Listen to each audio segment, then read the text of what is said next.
My dad married just 3 months after my mom passed away and told me to give up my room to my stepsister and move out. So I packed my bags and moved to my aunt's place. Now dad is losing it, trying everything he can to get me back because he received something in the mail. My mom passed away after battling cancer. She was my everything, and we shared such a strong bond, so losing her was unbearable. I'm 20, and up until recently, I lived with my dad, who had always been my source of stability. My parents' marriage wasn't perfect, but it was enough for me to believe they were happy. Losing my mom made our family feel so empty, and for a while, it was just me and my dad, trying to figure out life. Then, 3 months after my mom's death, my dad dropped a bombshell. He was getting remarried. I was completely stunned. It felt like the ground was shifting beneath me. He was moving on so quickly, and it made me feel like he was disrespecting my mom's memory. I tried to understand. I knew people grieve differently,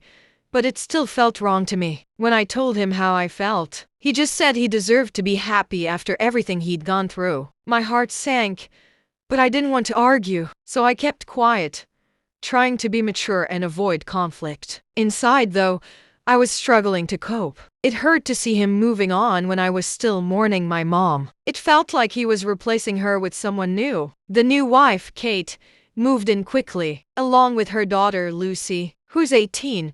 I didn't know much about Lucy, but I could see the strong bond she shared with her mom. They seemed like a unit, and I felt completely left out. Kate was always friendly, smiling and trying to make me feel welcome, but I could tell she was trying to take charge of the house in small ways. Suddenly, the house rules changed, our routines shifted, and the home I once knew felt foreign. I tried to adjust, thinking it was part of the process, but the more I saw Kate and Lucy settle in, the more isolated I felt. They had their own world, and I was just on the outside. It stung, especially when I was still dealing with my mom's death, and it seemed like Dad was putting their needs above mine. Then came the final blow. One day, out of nowhere, Dad sat me down for a serious talk. I could tell something wasn't right. He said since Lucy was moving in, he thought it would be best if I moved out to make space for her. He even suggested I give my room to her because she needed it more. I was speechless. He told me I could stay at my aunt's place temporarily while they adjusted to the new living situation. I wanted to scream, but I remembered how Dad reacted the last time I tried to talk about his marriage. So I stayed calm on the outside. I didn't argue. I just said okay. I packed my bags,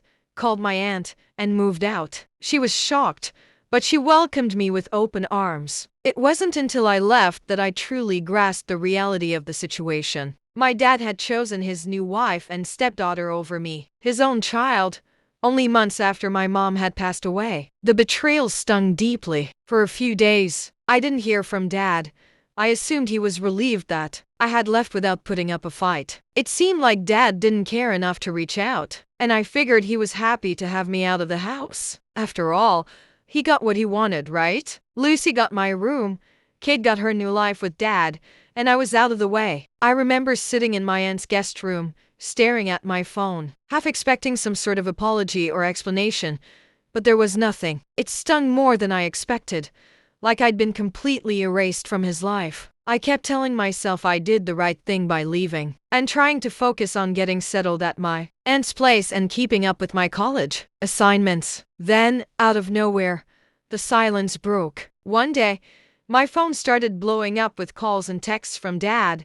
At first, I ignored them, assuming it was more of the same adjusting talk he'd given me before. But then it became relentless. One missed call after another, message after message. He was apologizing, asking me to come home, saying things could go back to normal. His tone had completely changed from when I left, and I started to get suspicious. Why this sudden desperation? I didn't respond at first, but the sheer volume of messages made me curious. Why was he so eager to get me back now? What had changed? Finally, I caved and texted him back, asking what was going on. That's when he told me about the letter. He tried to downplay it, but the more he talked, the more I realized something significant had happened. He mentioned receiving an official letter from my mom's estate attorney, which didn't make much sense to me at first. I knew my mom had a will. She had mentioned it in passing when she was sick, but I hadn't thought much about the details. Apparently, this letter was a big deal. My dad explained in a roundabout way that my mom's will had been finalized, and according to the will,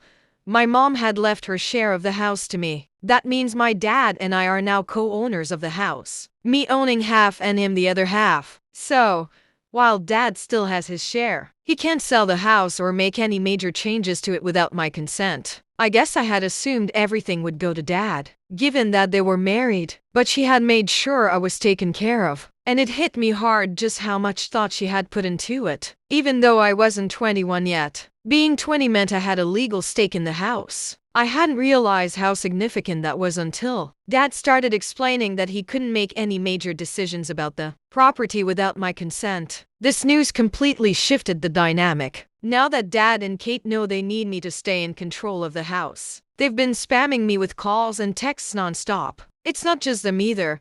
They've roped in the rest of the family. I'm getting messages from aunts, uncles, and cousins, all saying I need to be the bigger person and go back home for the sake of family harmony. It's overwhelming. I'm a full-time college student, and I already have so much on my plate with classes, assignments, and trying to balance a part-time job. The worst part is how Kate has started messaging me too, acting all nice and trying to guilt me into returning. She's offered to let me share the room with Lucy now, as if that's supposed to make up for everything. It feels so disingenuous, like they're just trying to smooth things over because they realize they've lost control of the situation. They didn't care about my feelings until they realized they needed me. And now they're trying to act like we're all one big happy family. Frankly, it's a lot to deal with. I didn't ask for any of this, and all I really wanted was some time to grieve and process everything after losing my mom. I'm stuck in this mess, feeling like I have to fight just to hold on to what my mom wanted me to have. Now I don't know what to do. The house is legally half mine, but I'm not sure if I want to go back. Update 1. Hi guys. First of all, thank you so much for all the support and advice in the comments. Reading through your personal experiences has honestly been one of the few things keeping me sane these past few days. It's comforting to know I'm not alone in dealing with complicated family stuff. For those asking, my aunt, let's call her Aunt Sarah, is my dad's sister, not my mom's.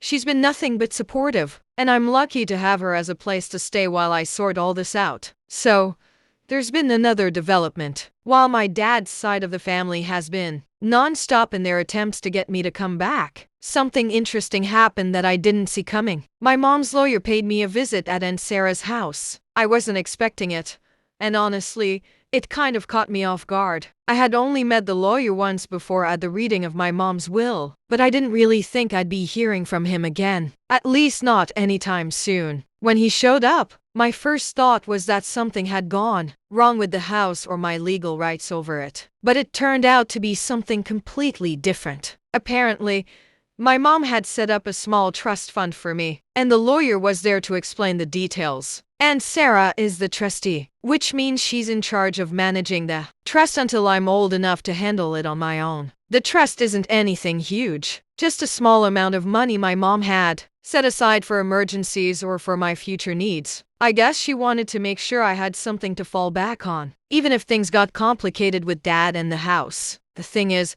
I'm not sure if my dad even knows about this trust. Mom must have set it up quietly. And since Aunt Sarah is the trustee, it's possible dad wasn't aware of it at all. That realization made me feel even more protected by my mom. It's like she had planned for every possibility, even the ones I never imagined. The trust fund isn't a game changer in terms of my financial situation, but it's comforting to know that I have some extra security, especially with everything that's happening right now. I haven't told my dad about the trust, and honestly, I'm not sure if I should. He's been blowing up my phone with messages, and I've had calls from all sorts of relatives, cousins, aunts, uncles, all trying to convince me to come back. At first, they were being nice about it, telling me that dad misses me and that we should patch things up. But when I didn't respond right away, the tone started to change. Some of them started guilt-tripping me, saying things like, "Your dad's under a lot of stress and family is more important than a stupid room." I even had one of my aunts tell me that I was being selfish for taking my mom's side and that I needed to move on since she was gone now. It's been overwhelming,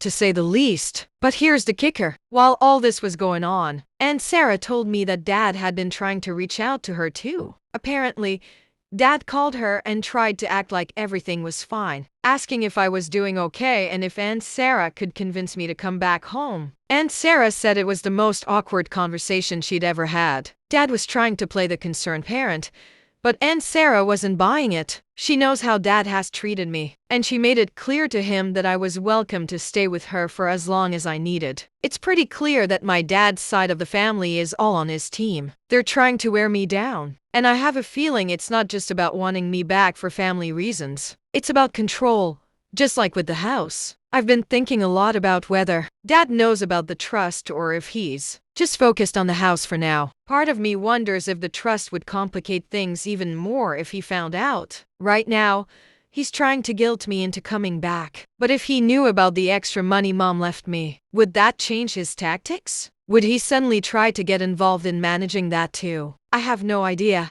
but the thought is nagging at me. Anyway, my lawyer has advised me to keep things quiet for now, especially since Dad is already so fixated on the house. Legally, he can't force me to move back, and he definitely can't sell the house without my agreement. But I can't help but feel like this whole thing is going to get messier before it gets better. Aunt Sarah has been a rock through all this, and I'm so grateful to have her in my corner. I don't know what I would have done without her, especially with how manipulative my dad and his side of the family have been. For now, I'm taking things day by day. I'm focusing on school, trying to keep up with my assignments, and just taking a breather from all the drama. Update 2. Every time I think this whole situation has reached its peak of awfulness, something worse happens or I learn something that just turns my world upside down even more. I thought things couldn't get any worse after leaving my dad's house, dealing with the family's non-stop messages, and then finding out about the trust fund my mom had set up for me. But I was wrong. Something happened yesterday that really hit me hard and changed the way I look at everything that's been going on. One of my cousins from my dad's side, let's call her Taylor, asked to meet up for coffee. I wasn't sure what to expect, since most of my dad's side has been pressuring me to go back home. But Taylor and I have always been pretty close. She's a bit older than me, and we used to hang out a lot when we were younger, so I figured maybe she just wanted to check in and see how I was doing. When we met up, things were a bit awkward at first. Taylor's mom, my aunt, has been one of the main people pressuring me to reconcile with my dad, so I wasn't sure where this conversation was going to go. But then, out of nowhere, the conversation took a completely unexpected turn, and Taylor dropped a bomb on me that I wasn't prepared for. She hesitated at first, saying she wasn't sure if she should tell me what she knew, especially since her mom had told her to keep quiet about it. But she couldn't hold it in anymore. She felt I needed to know the truth. Taylor told me that my dad had been cheating on my mom for a long time, even before my mom got sick. I was completely floored. I had no idea this was going on. Taylor said she had known for a while but didn't want to get involved, mostly because her mom had told her not to. She explained that one day, before my mom passed away, she saw my dad out at a restaurant with Kate, and it wasn't just some casual lunch. Taylor said they looked like a couple sitting close together, talking, and it was clear there was something going on between them. At the time, Taylor didn't think too much about it. Maybe she didn't want to believe the worst, or maybe she didn't want to create drama. But now, looking back, it all started to make sense to her. The part that hit me the hardest was when Taylor told me she eventually gathered the courage to tell my mom about what she had seen. I can't even begin to imagine how devastating that must have been for my mom. She was already going through so much with her illness, and on top of that, she had to deal with the knowledge that my dad had emotionally, and maybe even physically, moved on before she was gone. Taylor said that after she told my mom, she felt guilty, like maybe she had made things worse.